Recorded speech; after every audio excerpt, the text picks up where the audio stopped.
Tanggal 8 Juni tahun 1944.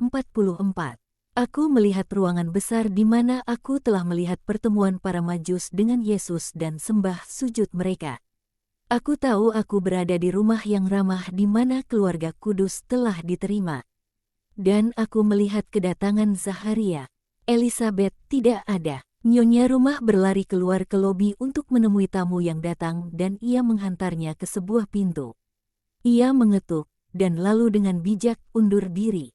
Yosef membuka pintu, dan ia melontarkan seruan sukacita ketika ia melihat Zaharia. Ia mengajaknya masuk ke dalam sebuah kamar yang kecil, sebesar sebuah lorong. Maria sedang menyusui bayi. Ia tak akan lama. Duduklah, engkau pasti letih. Dan ia menyiapkan tempat bagi tamunya pada pembaringannya dan duduk di sampingnya. Aku mendengar Yosef menanyakan kabar si kecil Yohanes dan Zaharia menjawab, dia tumbuh sekuat anak kuda jantan kecil. Tapi ia sedang tumbuh gigi sekarang dan ia sedikit menderita. Itulah sebabnya mengapa kami tak hendak membawanya. Udara sangat dingin, dan karena itulah Elizabeth juga tidak datang. Ia tak dapat meninggalkannya tanpa susu. Ia sangat sedih, tapi cuaca sangat ganas. Sungguh ganas, jawab Yosef. Orang yang kau utus mengatakan kepadaku bahwa kalian tak punya tempat tinggal ketika ia dilahirkan. Kalian pasti banyak menderita, ya, banyak menderita, tetapi kekhawatiran kami lebih besar dibandingkan ketidaknyamanan kami. Kami khawatir kesehatan bayi akan terganggu, dan kami terpaksa tinggal di sana selama hari-hari pertama. Namun kami tak kekurangan suatu pun untuk diri kami sendiri, sebab para gembala menyampaikan kabar gembira ini kepada orang-orang Betlehem, dan banyak dari antara mereka yang memberikan hadiah kepada kami. Tapi kami tidak punya rumah, bahkan tidak sebuah kamar yang layak, sebuah tempat tidur, dan Yesus banyak menangis, terutama pada malam hari, karena angin bertiup masuk dari segala penjuru. Aku biasa menyalakan sebuah perapian kecil, hanya kecil saja, sebab asapnya membuat Yesus batuk. Dan bagaimanapun itu masih dingin. 2 ekor binatang tak memberikan banyak panas, teristimewa ketika udara dingin datang dari segala penjuru. Kami tak punya air hangat untuk memandikannya, ataupun pakaian-pakaian kering untuk mengganti bajunya. Ya, ia banyak menderita, dan Maria menderita melihatnya menderita. Aku menderita, jadi dapat kau bayangkan duka bundanya. Ia memberinya makan dengan susu dan air mata, susu dan cinta. Sekarang di sini jauh lebih baik. Aku sudah membuatkan untuknya sebuah buaian yang begitu nyaman dan Maria telah menempatkan di dalamnya sebuah kasur kecil yang empuk. Tapi itu di Nazaret. Andai ia lahir di sana, pasti akan berbeda. Tetapi Kristus harus lahir di Betlehem. Itu sudah dinubuatkan. Maria masuk, ia mendengar suara mereka. Ia sepenuhnya berbalut busana wul putih. Ia telah menanggalkan gaun berwarna gelap yang ia kenakan sepanjang perjalanan dan dalam groto, dan ia sepenuhnya putih, seperti aku melihatnya berpakaian sebelumnya. Ia tidak mengenakan apapun di atas kepalanya, dan ia menggendong Yesus dalam buaiannya, ia sedang tidur. Kenyang dengan susu, dalam baju bedungnya yang putih bersih. Zaharia berdiri penuh hormat dan membungkuk dalam sikap menyembah.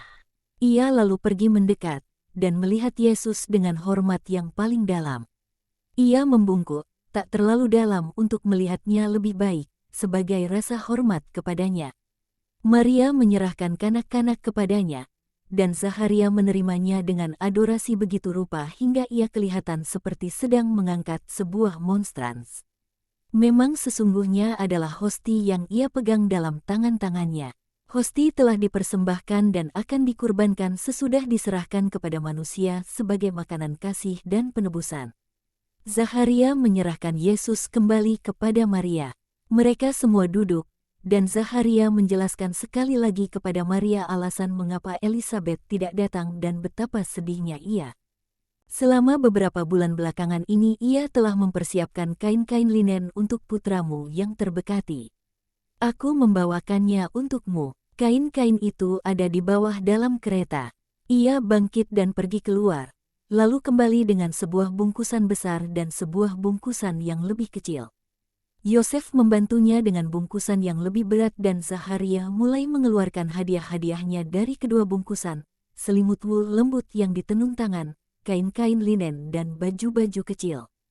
Lalu dari bungkusan yang satunya, madu, tepung seputih salju, mentega, apel untuk Maria dan kue yang dipanggang Elizabeth dan banyak hal-hal kecil lainnya yang adalah tanda kasih keibuan dari seorang sepupu yang berterima kasih kepada si bunda muda. Tolong katakan kepada Elizabeth bahwa aku sangat berterima kasih kepadanya, seperti aku berterima kasih kepadamu juga. Aku akan sangat senang bertemu dengannya, tapi aku memahami keadaannya. Dan aku akan juga senang bertemu dengan Yohanes kecil. Kau akan melihatnya musim semi. Kami akan datang dan mengunjungimu. Nazaret sangat jauh, kata Yosef. Nazaret, tapi kau harus tinggal di sini. Mesias harus tumbuh besar di Betlehem. Ini adalah kota Daud, yang maha tinggi, melalui perintah Kaisar, membawanya ke kota di tanah Daud, tanah suci Yudea. Mengapa membawanya ke Nazaret? Kau tahu bagaimana anggapan orang Yahudi terhadap orang Nazaret. Kanak-kanak ini kelak akan menjadi juru selamat bagi umatnya. Ibu kota janganlah menghinakan rajanya karena ia datang dari tanah yang dipandang sebelah mata. Kau tahu pun aku tahu bagaimana kaum Sanhedrin, sama dengan mahkamah agama, suka cari perkara dan bagaimana hinanya ketiga golongan utamanya. Dan lalu, di sini, dekatku, bagaimanapun aku akan dapat menolongmu, dan mengerahkan segala yang aku miliki, tak banyak dalam hal-hal material, namun moral, demi pelayanan terhadap bayi yang baru lahir ini. Dan ketika ia sudah cukup besar untuk mengerti, aku akan sangat senang menjadi gurunya. Seperti aku akan menjadi guru bagi putraku sendiri, sehingga kelak, ketika ia telah dewasa, ia akan memberkatiku. Kita harus ingat bahwa ia ditakdirkan untuk hal-hal besar dan, sebagai konsekuensinya, ia harus ada dalam posisi dapat menghadirkan dirinya kepada dunia dengan segala sarana yang dibutuhkan untuk memenangkan permainannya. Ia pasti akan memiliki kebijaksanaan, tetapi juga kenyataan sederhana bahwa ia dididik oleh seorang imam, akan menjadikannya lebih dapat diterima oleh kaum Farisi dan ahli-ahli Taurat yang sulit dan akan membantunya melaksanakan misinya dengan lebih mudah. Maria memandang Yosef, dan Yosef memandang Maria. Di atas kepala kemerahan kanak-kanak yang tak berdosa, yang tidur dan tak mengerti itu semua, ada saling tukar pertanyaan-pertanyaan bisu. Dan itu adalah pertanyaan-pertanyaan penuh kesedihan. Maria memikirkan rumah mungilnya, Yosef memikirkan pekerjaannya. Di sini, di mana hanya beberapa hari yang lalu mereka sama sekali tak dikenal, mereka harus mulai dari nol. Di sini tak ada pada mereka barang-barang kesayangan yang mereka tinggalkan di rumah, dan yang telah mereka persiapkan dengan begitu banyak kasih untuk si kanak-kanak. Dan Maria mengatakan, bagaimana kami dapat melakukan itu? Kami meninggalkan segalanya di sana. Yosef telah bekerja begitu keras untuk Yesusku, tanpa mengorbankan kerja ataupun uang. Ia bekerja pada malam hari, supaya pada siang hari ia dapat bekerja untuk orang-orang lain dan dengan demikian mendapatkan cukup uang untuk membeli kayu terbaik, wul terlembut, kain linen terbaik, dan mempersiapkan segalanya bagi Yesus. Ia membuat rumah untuk sarang lebah, dan ia bahkan bekerja sebagai tukang batu demi melakukan perubahan-perubahan dalam rumah, sehingga buayan dapat ditempatkan dalam kamarku dan ada di sana hingga Yesus tumbuh besar dan buayan lalu dapat diganti dengan sebuah tempat tidur, sebab Yesus akan tinggal bersamaku hingga ia remaja. Yosef bisa pergi dan mengambil apa yang kalian tinggalkan di sana. Dan di manakah kami akan menempatkannya? Engkau tahu, Zaharia, bahwa kami miskin. Kami hanya punya pekerjaan dan rumah kami. Dan keduanya itu memungkinkan kami untuk hidup tanpa kelaparan. Tapi di sini, mungkin kami akan menemukan pekerjaan. Tapi kami akan selalu menghadapi masalah rumah. Perempuan baik ini tak mungkin memberikan tumpangan kepada kami untuk selamanya. Dan aku tak dapat membiarkan Yosef berkurban lebih banyak dari yang telah ia lakukan untukku. Oh, aku, tak masalah bagiku, Aku memprihatinkan kesedihan Maria. Kesedihannya sebab tidak tinggal di rumahnya sendiri. 2 butir besar air mata muncul dari mata Maria. Aku pikir rumah itu pastilah begitu berharga baginya bagai Firdaus, oleh sebab misteri yang terjadi di dalamnya. Aku sedikit berbicara, tapi aku banyak mengerti. Jika bukan karena itu, pastilah aku tidak akan sedih. Aku akan bekerja keras 2 kali lipat, itu saja. Aku muda dan cukup kuat untuk bekerja 2 kali lipat dari yang biasa aku lakukan dan mengurus semuanya. Dan jika Maria tidak terlalu banyak menderita, dan jika kau katakan bahwa kami harus melakukannya, baiklah. Ini aku akan melakukan apapun yang kau pikir terbaik. Asalkan saja itu akan bermanfaat bagi Yesus. Pasti itu akan bermanfaat. Renungkanlah, dan kalian akan melihat alasan-alasannya. Dikatakan juga bahwa Mesias akan disebut orang Nazaret. Maria mengajukan keberatannya. Benar, tapi setidaknya, hingga ia dewasa, biarlah ia tumbuh besar di Yudea. Nabi mengatakan, dan engkau, hai Betlehem Efrata, akan menjadi yang terbesar, sebab darimu akan datang juru selamat. Dia tidak berbicara tentang Nazaret. Mungkin gelar itu diberikan kepadanya untuk suatu alasan yang tidak kita ketahui. Tapi disinilah tanahnya. Engkau mengatakan demikian. Engkau, imam, dan kami mendengarkanmu dengan hati berduka, dan kami percaya kepadamu. Akan tetapi betapa menyakitkannya, bilakah aku akan melihat rumah di mana aku menjadi seorang bunda? Maria menangis, diam-diam, dan aku mengerti kesedihannya. Oh, aku mengerti. Penglihatan berakhir dengan menangisnya Maria. Maria berkata, aku tahu bahwa kau mengerti, tetapi kau akan melihatku menangis dengan terlebih pahit. Untuk sementara ini, aku hendak melegakan rohmu dengan menunjukkan kepadamu kekudusan Yosef. Ia seorang manusia, yakni, ia tidak memiliki penolong lain bagi rohnya, terkecuali kekudusannya. Aku memiliki segala karunia dari Allah, dalam kondisiku yang imakulata. Dulu aku tidak tahu bahwa aku demikian, tetapi karunia-karunia itu aktif dalam jiwaku, dan memberiku kekuatan rohani. Tetapi Yosef bukan imakulata. Kemanusiaan ada dalam dirinya dengan segala beban beratnya dan ia harus bangkit menuju kesempurnaan dengan segala beban itu, dengan harga daya upaya terus-menerus dari segala kemampuannya demi mencapai kesempurnaan dan menjadi berkenan di hadapan Allah. Oh, mempelaiku yang kudus, kudus dalam segala hal, juga dalam hal-hal yang paling remeh dalam hidup. Kudus untuk kemurniannya yang bak malaikat, kudus untuk kejujuran manusiawinya, kudus untuk kesabarannya, untuk aktivitasnya, untuk ketenangannya yang tetap, untuk kerendahan hatinya, untuk segalanya. Kekudusannya terpancar juga dalam peristiwa ini. Seorang imam mengatakan kepadanya, kalian harus menetap di sini, dan ia menjawab, sepenuhnya sadar akan penderitaan lebih besar yang harus ia hadapi, tak masalah bagiku. Aku memprihatinkan kesedihan Maria. Jika bukan karena itu, pastilah aku tidak akan sedih. Asalkan saja itu akan bermanfaat bagi Yesus. Yesus, Maria, kekasih hatinya yang bak malaikat.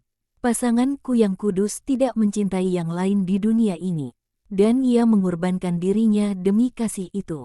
Mereka menetapkannya sebagai pelindung keluarga-keluarga Kristiani, para pekerja dan banyak kategori lainnya.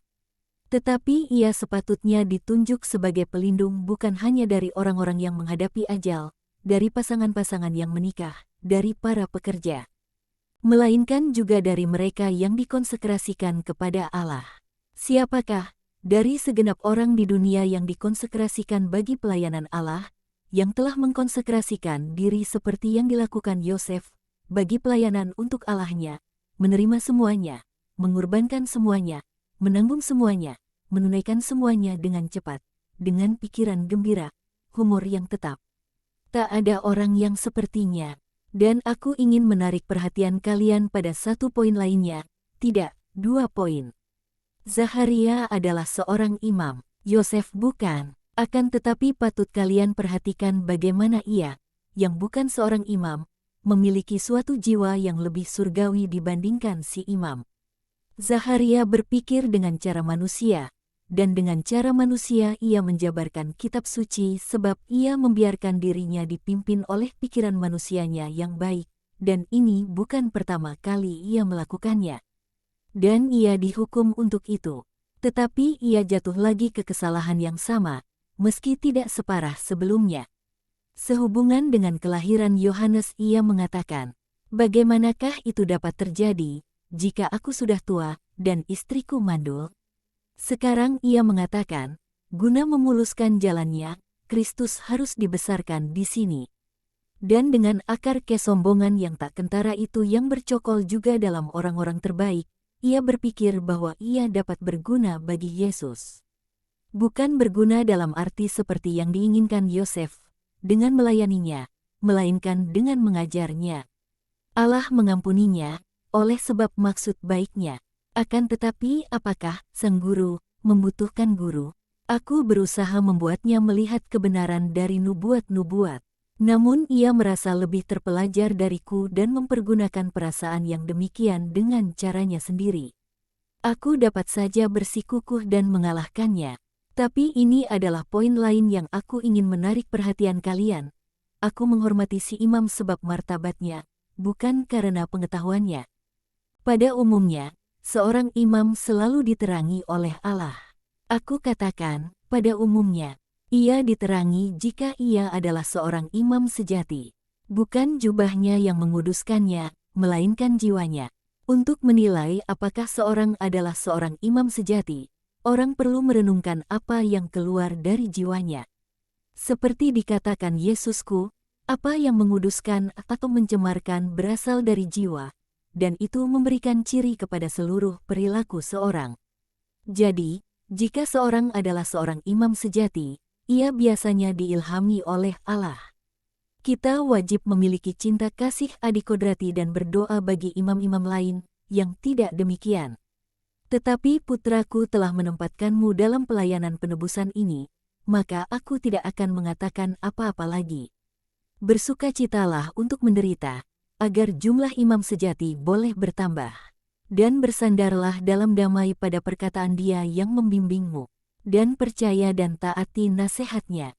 Ketaatan selalu menyelamatkanmu, bahkan meski nasihat yang diberikan kepadamu tidak sepenuhnya sempurna. Seperti kau ketahui, kami taat, dan kami melakukannya dengan baik. Memang benar bahwa Herodes membatasi pembantaian anak-anak dilakukan di Betlehem dan sekitarnya. Tetapi tidakkah setan dapat menyebarkan dan melipat gandakan kedengkian yang demikian lebih jauh dan lebih luas dan mendorong semua yang berkuasa di Palestina untuk melakukan kejahatan serupa guna membunuh raja orang Yahudi mendatang? Dia bisa saja melakukan itu dan itu akan terjadi pada hari-hari awal kehidupan Kristus, ketika keajaiban-keajaiban yang berulang telah menarik perhatian baik orang banyak maupun mereka yang berkuasa.